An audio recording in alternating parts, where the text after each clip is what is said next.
Since I retired in 2006, I've been meeting with PNHP members and our local group, Mid-Valley Healthcare Advocates, almost weekly to find a way to create a healthcare system that is fair to everyone.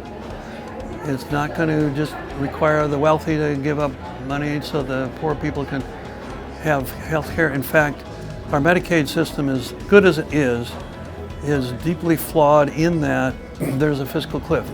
One year you qualify because you earn less than $20,000, and next year you either get a promotion or you want to start a new job. Either you don't dare because you don't want to leave the healthcare you have with your dead-end job, or you do accept that promotion and you suddenly have lost your access to Medicaid, your healthcare. It's a risk that people are unwilling to take, and it's a suppression on small business, for a matter of fact. So we're worried about all of those things. We're worried about how much our U.S. businesses pay for their health insurance and how much of the money they're paying actually goes to shuffling papers and denying care. It's very expensive to figure out who not to treat, and that's what insurance companies are in the business of doing. I don't blame them. It's a business, and a CEO could be fired or sued if he or she didn't pursue a profit margin.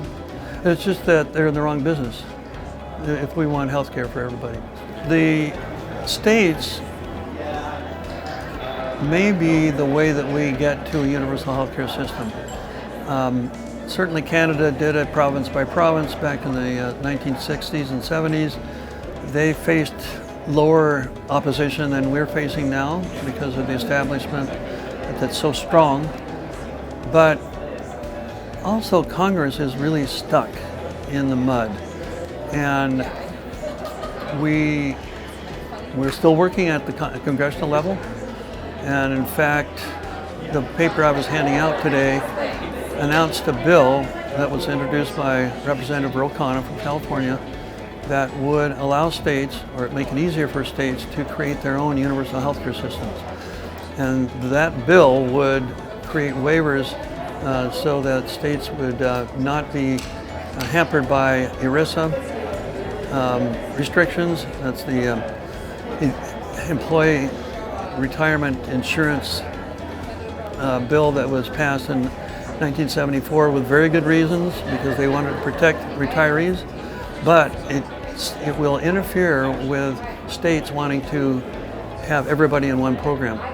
So that has to have a waiver, and so does Medicare, because right now states can't use Medicare money unless there's a waiver like this. So that's that bill. The other bill that's already passed by the legislature was Senate Bill 1089, which would establish a governance board, and the job of that board would be to put together legislative language for a simplified payment, also known as single payer, although it's not right now confined to single payer. It's just that the research done by the task force, the Senate Bill 770 task force, over the past 3 years says that a single payer plan would be the least expensive and give the broadest coverage. This governance board is not required to follow the recommendations, but it's pretty strong recommendation. They may consider other options. Public option is not a good option.